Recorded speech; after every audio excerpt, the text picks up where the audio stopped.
देखिए प्रभु, ये है लंका नगरी।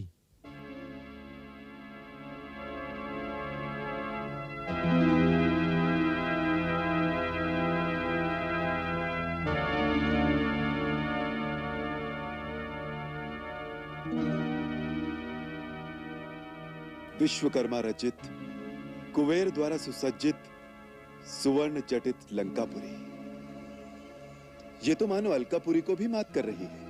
भैया, हनुमान जी तो कहते थे उन्होंने सारी लंका को जलाकर राख कर दिया था, परंतु यहाँ तो उसके कोई चिन्ह दिखाई नहीं देते। बड़े विस्मय की बात है। वीर लक्ष्मण, हनुमान ने ठीक ही कहा था, परंतु रावण ने इसका पुनर्निर्माण कर लिया है। अभी हनुमान जी को आए कुछ ही दिन तो हुए हैं, इतनी जल्दी पुनः निर्माण कर लिया? नहीं, यह असंभव है। ये माया नगरी है, यहाँ सब कुछ संभव है।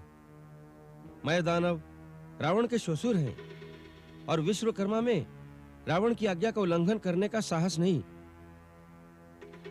रावण की आज्ञा से दोनों ने मिलकर इसे 2 ही दिन में फिर से रच दिया है। हमें फिर से ये दुर्गबंदी तोड़नी होगी। अद्वितीय है सागर के बीच बसा ये प्रदेश। परंतु देश के राजा की दुर्गति कर देगी इतने सुंदर देश की। मैंने अपने चारों मंत्री अनल, पनस, संपाति और प्रमति को माया से पक्षी रूप धारण करके नगरी में भेजा था। हमारी हर एक तैयारी की रत्ती रत्ती सूचना उसके गुप्तचर उसे दे रहे हैं। सिंधु पार आने का समाचार पाते ही उसने सतर्क होकर मोर्चाबंदी शुरू कर दी। वो लंका का पूर्व द्वार है और वही लंका का प्रमुख प्रवेश द्वार भी है। दशानन का द्वितीय पुत्र कुमार प्रहस्त अपनी विशाल सेना के साथ उसकी रक्षा करेगा। पश्चिम द्वार भी अत्यंत महत्वपूर्ण है। यहां से सेना संचालन का भार संभाला है स्वयं इंद्रजीत ने, जो युवराज होने के साथ लंका का सर्वोच्च सेनापति भी है। उसके शौर्य की चर्चा चारों दिशाओं में, धरती, आकाश, पाताल तीनों लोकों में है। मेघ जैसे भीषण नाद से धरती को कंपायमान करने वाले मेघनाद ने जब इंद्र को अपने प्रचंड पराक्रम से परास्त करके बंदी बना लिया था, तब प्रसन्न होकर उसके पिता ने उसे इंद्रजीत की उपाधि से अलंकृत कर दिया। तब से मेघनाद इंद्रजीत कहलाने लगा। दक्षिण द्वार देख रहे हैं प्रभु, इस स्थान का भी बड़ा महत्व है। यहां भूगर्भ में रावण का अक्षय शस्त्र भंडार और अपार कोष सुरक्षित रहता है। वहां से प्रचंड मायावी महापार्श्व अपनी मायावी सेना के साथ दिन रात पहरा देते रहते हैं। उत्तर में वो गगनचुंबी गोपुरम दिखाई दे रहा है। वैसे वहां पर लंका के प्रमुख सेनापति नियुक्त रहते हैं, परंतु दशानन रावण भी स्वयं वहां से चारों दिशाओं का अवलोकन करता है, लंका की गतिविधि पर नजर रखता है।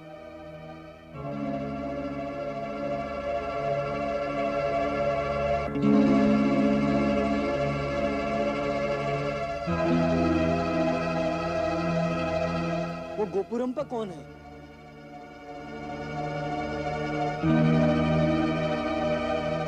ओ, स्वयं लंकाधिपति रावण। रावण? रावण?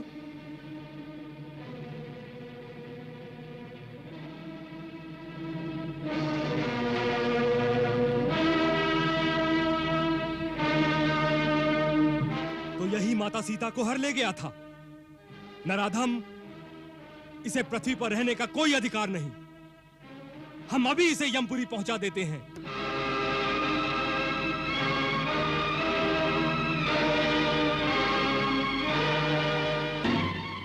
रावण!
सुग्रीव मित्र, ये कैसी नादानी, कैसा बचपना। प्रभु, उस नर पिशाच नराधम को देखकर मैं अपने बस में नहीं रहा था नाथ। साहस की साकार मूर्ति वीरवर, तुम्हारे इस असामायिक साहस ने हम सबको चिंता में डाल दिया। महाबली, अब कभी इस प्रकार का दुस्साहस करके अपने प्राण संकट न डालें। मैं अपनी मनोदशा का कैसे वर्णन करूं प्रभु।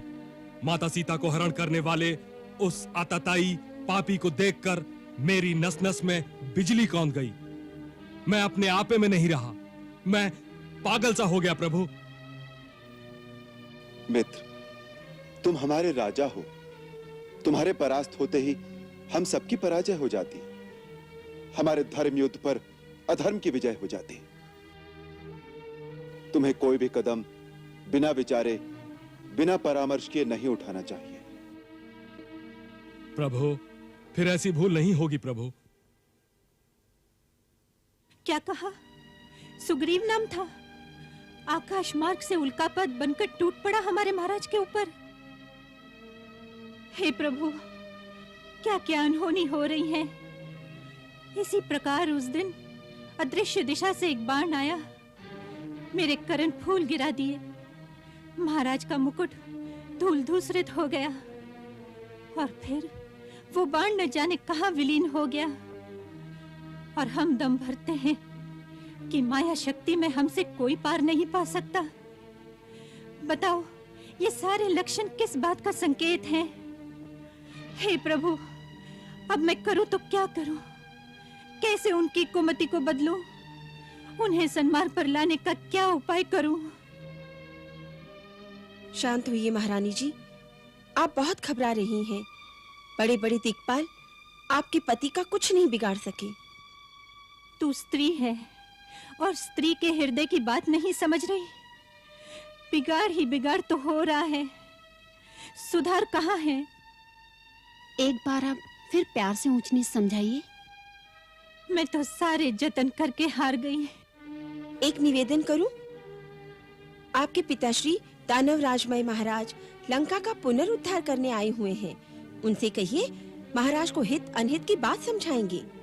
मैं महाराज ससुर हैं, उनका आदर करते हैं। हनुमान तो सारी लंका जला ही गया था, उसका पुनर्निर्माण इतनी शीघ्रता से आपके पिताश्री ने ही किया है।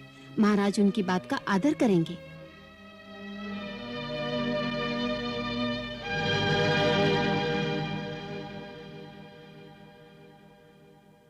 ठीक है, मैं पिताजी का भी आश्रय लूंगी।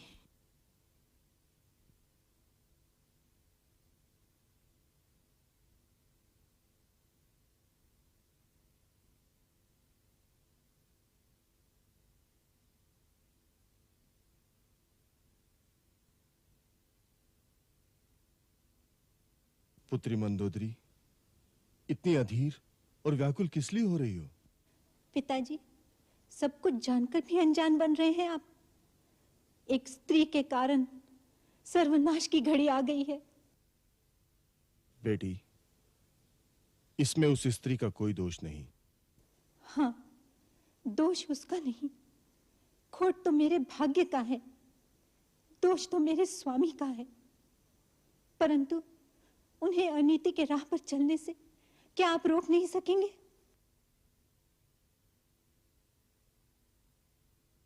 तुम्हारा पति कोई नई रीति नहीं कर रहा है बेटी। यह तो हमारे दानव समाज की पुरानी परंपरा है कि जिसकी जितनी अधिक रानियां होंगी वो उतना ही अधिक वैभवशाली और बलवान माना जाएगा। ये तो प्रतिष्ठा की निशानी है बेटी। पिताजी, लंकेश्वर के महल में कितनी ही रानियां रहें, मुझे उनसे कोई विरोध नहीं। तो क्या सीता से है? नहीं, सीता से भी नहीं। यदि सीता लंकेश्वर को अपनी इच्छा से स्वीकार कर ले तो सगी बहन की भांति मैं उससे प्यार करूंगी। यदि वो मेरे स्वामी को सुख दे सके तो मैं उसके लिए अपने प्राण भी न्यौछावर करने को तैयार हूं। बेटी, फिर यह संताप क्यों? पिताजी, सीता काल निशा बनकर आई है। वो मेरी सौत नहीं, मेरे पति की मौत बनने आई है। हाँ पिताजी, आपकी बेटी का वैधव्य है सीता। यदि आप अपने पुत्री के ललाट पर सौभाग्य सिंदूर बनाए रखना चाहते हैं तो अपने जामाता के मन से सीता का मोह मिटा दीजिए। ये भय, ये आशंका, ये चिंता किस कारण तुम्हारे मन में घर कर गई है बेटी? किस कारण तुम दारुण व्यथा में इतनी तड़प रही हो? कारण एक हो तो बताऊं, कैसे अपने अंतर के पीर को आपके मन की व्यथा बना दूं पिताजी? जिस दिन से सीता को हर के लाए हैं, क्या एक दिन भी शांति से बीता है? क्या क्या अनर्थ और अमंगल हो रहे हैं। विनाश के बवंडर उठ रहे हैं। एक भूचाल सारी लंका को निगलने दिन प्रतिदिन आगे बढ़ा आ रहा है। जिन्हें हम साधारण बनवासी, प्रवासी समझकर तुच्छ समझ रहे थे, उन्होंने सृष्टि का सबसे असंभव कार्य कर डाला। समुद्र को बांधने की क्या कभी किसी ने कल्पना भी की थी? पिताजी, एक वानर के द्वारा जलकर खंडर बनी लंका का पुनरुद्धार तो आपने कर दिया, परंतु मेरे पति के शरीर में नए प्राण भी डाल सकेंगे आप। बोलिए पिताजी, बोलिए। शांत शांत बेटी शांत।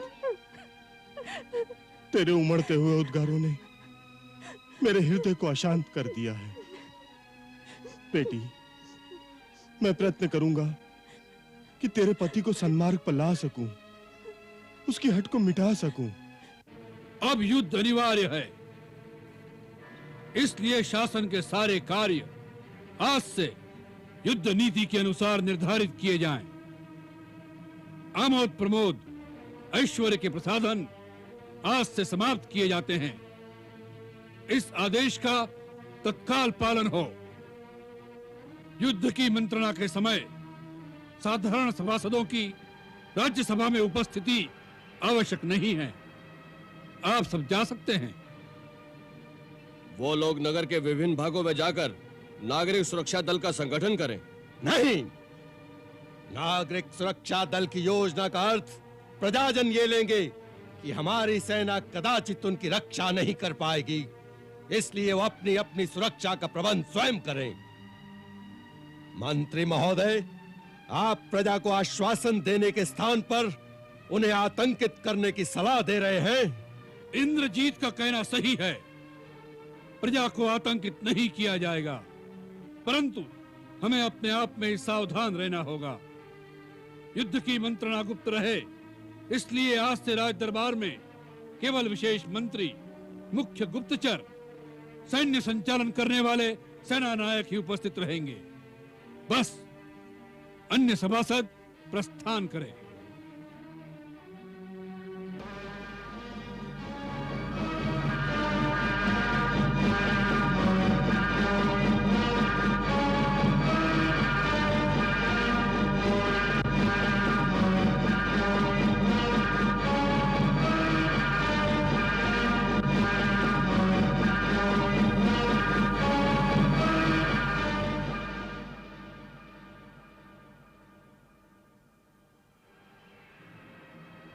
लंका के मंत्रीगण, सेना के पदाधिकारी नायकगण, युवराज इंद्रजीत, सेनाध्यक्ष प्रहस्त, आप सबको विदित ही है कि आर्याव्रत से आया एक दुराग्रही, दुस्साहसी मानव कुछ भालू वानरों को साथ लेकर लंका पर चढ़ाई करने का सपना देख रहा है।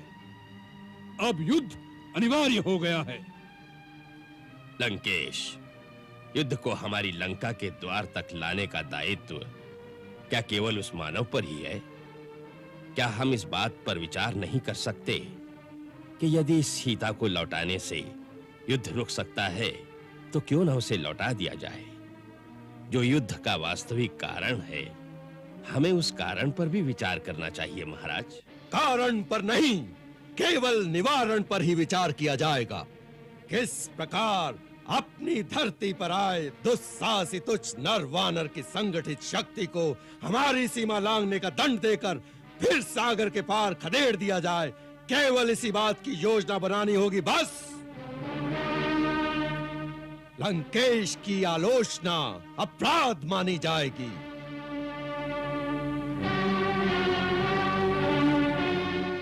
महाराज, युवराज के कथन का मैं अनुमोदन करता हूं। मूल विषय से हटकर और कोई बात न की जाए। हम व्यर्थ में तर्क कुतर्क में समय गंवाते रहे और वो मच्छर सागर पर से उड़कर हमारे सिर पर आ बैठे। हमें ऐसी नीति को अपनाना चाहिए जिससे कि वो रेंगते हुए सपोलों के फन यहीं कुचल दिए जाए। तुमने सेनाध्यक्ष के पद के अनुकूल ही बात कही है। हमें सावधान रहना है, परंतु प्रथम प्रहार भी नहीं करना है। क्षमा महाराज, इसी नीति का मैं सदा विरोध करता रहा हूं।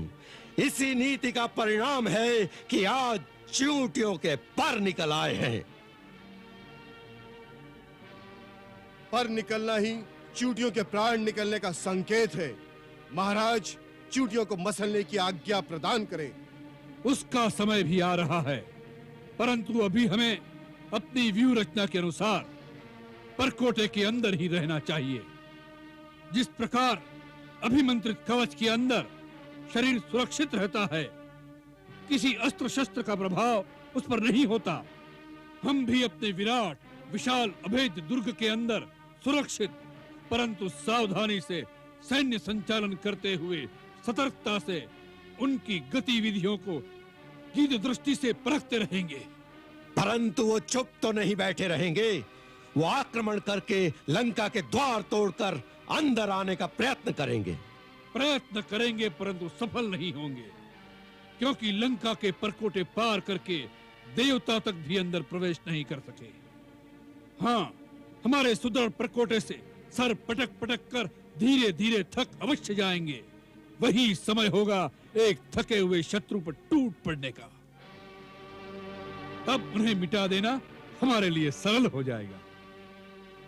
महाराज, मेरे दूतों का समाचार है कि उन्होंने अद्भुत गरुड़ व्यूह की रचना की है जो अभेद्य है। शुक, तू उनसे प्रभावित होकर आया है। अरे वेदन करने का प्रश्न ही कहां है। गरुड़ व्यूह रचे या शकट अथवा चक्र व्यूह के साथ मोर्चाबंदी करें, हमारा ध्येय तो उनको उनके बनाए हुए व्यूह में ही नष्ट कर देना है। व्यूह बनाकर भी जिस विकट व्यूह में वे फंस गए हैं उसका अनुमान क्यों नहीं लगाते। पीछे अथाह समुद्र, सामने लंका दुर्ग की अभेद्य प्राचीरें, उसके बीच सूखे रण प्रदेश। रसद के बिना सेना कब तक टक्कर ले सकेगी। हाँ, महाराज की सूझ बहुत गहरी है। शत्रु अपनी ही शक्ति नष्ट करके अपने ही व्यूह में तड़फड़ा कर दम तोड़ देगा। फिर भी शत्रु शत्रु है। हर प्रकार की स्थिति का सामना करने के लिए सतर्क रहना चाहिए। इसलिए अपनी आंतरिक सुरक्षा और सम्रांगण में जाने की स्थिति आने पर उससे निपट लेने की पूरी योजना हमें अभी से बना लेनी चाहिए। सर्वोच्च सेनाध्यक्ष का पद युवराज इंद्रजीत ही संभाले रहेंगे। समस्त युद्धों का कीर्तिमान है कि इंद्रजीत ने जिन युद्धों का संचालन किया है हमारी सदा जय ही हुई है।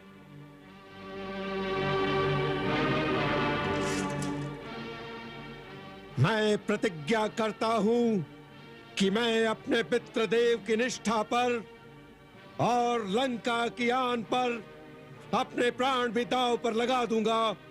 इस सर्वोच्च पद की प्रतिष्ठा पर अपने जीते जी आंच नहीं आने दूंगा। वीर इंद्रजीत, तीनों लोकों में लंका का बोलबाला और असुरों का दबदबा तुम्हारे ही बल से है। मेघनाद, तुम ही रावण के उन्नत ललाट पर मुकुट बनकर शोभित हो। पुत्र, तुम्हारे बिना हम अधूरे हैं। वत्स, तुम्हारे अधीन लंका दुर्ग के चारों द्वारों पर सेनापति योद्धाओं की नियुक्ति कर दी जाए।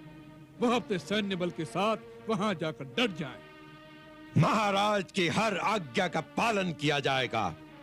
सर्वोच्च सेनाध्यक्ष के पद पर रहते हुए भी पश्चिम द्वार पर अपने सेनाध्यक्षों और सैन्य बल के साथ तुम स्वयं रहो। पश्चिम द्वार अत्यंत महत्वपूर्ण है। ऐसा ही होगा महाराज। हमारा पूर्व परकोट जो लंका का प्रमुख प्रवेश द्वार भी है, वहां पर राजकुमार प्रहस्त अपने अधीन सेना को लेकर डट जाए।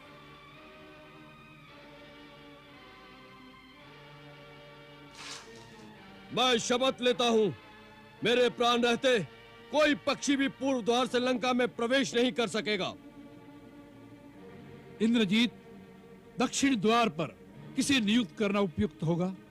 मेरे विचार से सेना नायक महापाश के अधीन वीर उपाश जैसे कुशल नायक गुप्तचर शार्दूल उस और सजग रहकर शत्रु की गतिविधि का निरीक्षण करते हुए आपको सूचना देते रहेंगे।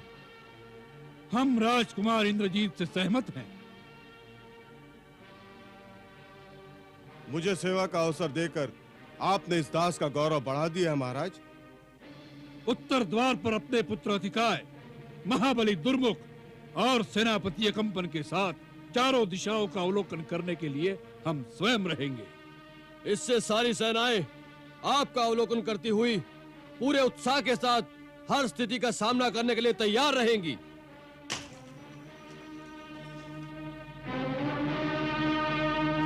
इंद्रजीत, इसी क्षण इस योजना के अनुसार सेनाएं अपने अपने मोर्चे पर पहुंच जाएं।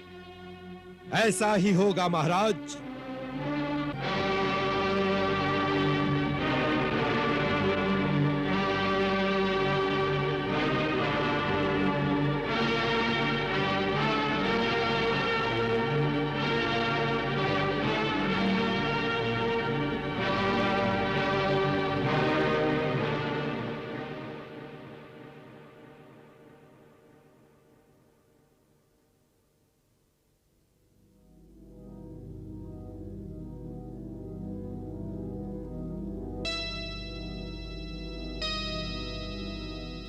प्रभु, रावण ने लंका की दुर्गबंदी आरंभ कर दी है। अच्छा?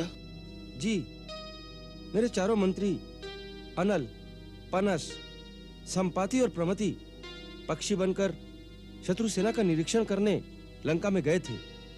उन्होंने ये समाचार दिया है कि आज महाराज सुग्रीव के साथ रावण का जो मल्ल युद्ध हुआ, उसके तुरंत पश्चात उसने राजमहल में अपने मंत्रियों की एक सभा बुलाई, जिसमें इस बात की चर्चा हुई कि आगे क्या किया जाए। उस सभा में उसके नाना माल्यवान ने आपका विरोध त्याग कर आपसे संधि कर लेने की सलाह दी, परंतु रावण को उनकी बात नहीं सुहाई और रावण ने लंका की दुर्गबंदी करने का आदेश दे दिया है। पधारिए।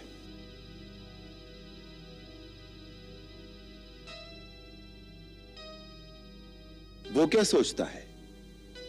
वो पहले आक्रमण करेगा या हमारे आक्रमण की प्रतीक्षा करेगा? उसने जो व्यूह रचना की है, उससे पता चलता है कि वो सोचता है कि पहले आप आक्रमण करें, जिससे आपकी शक्ति और संगठन का पता चले।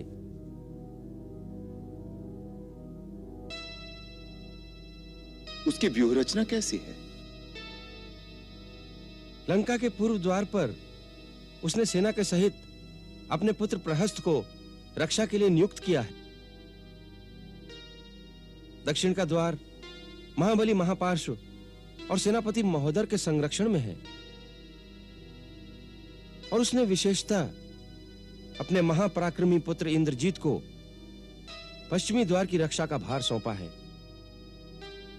और स्वयं रावण गुप्तचरों के प्रधान शुक और सारण आदि राक्षसों के साथ उत्तरी द्वार पर डटा हुआ है। इस व्यूह रचना का अर्थ आप क्या समझते हैं?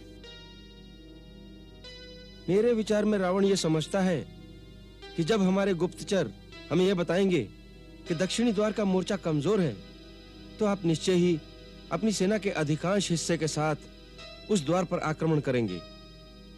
उस आक्रमण से आपकी युद्ध नीति और सेना संचालन के ढंग का आभास हो जाएगा। फिर यह भी हो सकता है कि यदि आपने सारी शक्ति उसी द्वार पर लगा दी, तो दूसरा मोर्चा कमजोर हो जाएगा। उस अवस्था में संभव है कि इंद्रजीत अपना पश्चिमी द्वार खोलकर बाहर निकले और दक्षिणी द्वार पर जूझती हुई आपकी सेना पर पीछे से आक्रमण कर दे। फिर महापार्श्व अपना द्वार खोल दे। उन दोनों के बीच फंसकर आपकी सेना का विध्वंस हो सकता है। परंतु यदि हमारा आक्रमण इतना तीव्र और वेगवान हो कि पहले ही धावे में उनके दक्षिण द्वार को तोड़कर आगे बढ़ जाएं, तो क्या नगर पर हमारा अधिकार हो सकता है? नहीं। क्यों? क्योंकि नगर के ठीक मध्य भाग में रावण का एक प्रमुख सेनापति विरूपाक्ष अस्त्र शस्त्रों से सुसज्जित एक विशाल सेना के साथ ऐसे ही अवसर की प्रतीक्षा में खड़ा है। उस अवस्था में हमारी सेना त्रिमुखी व्यूह में फंस जाएगी। इसका अर्थ यह है कि जब तक हम एक से अधिक द्वारों को एक साथ तोड़कर अंदर न जा सकें, तब तक हमें आगे नहीं बढ़ना चाहिए। मेरा भी यही अभिप्राय है प्रभु। महाराज विभीषण, इस समाचार के लिए हम आपके और आपके गुप्तचर मंत्रियों के आभारी हैं। हमारी आज्ञा है कि सूर्योदय होते ही बालीपुत्र अंगद बहुत सी सेना सहित दक्षिण द्वार पर महापार्श्व और महोदर का दमन करें। वायुपुत्र हनुमान पश्चिमी द्वार तोड़कर सेना सहित प्रवेश करें और इंद्रजीत का सामना करें। लंका के पूर्वी द्वार पर वानर श्रेष्ठ नील रावण पुत्र प्रहस्त्र से टक्कर ले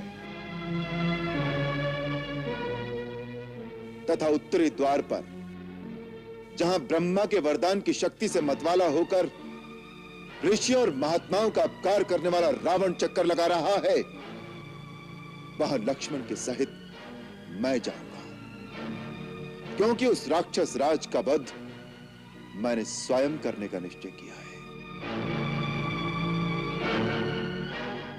महाराज सुग्रीव, जामवंत और महाराज विभीषण मध्य के मोर्चे पर रहेंगे, जहां से वो चारों द्वारों की अवस्था का निरीक्षण करते रहे।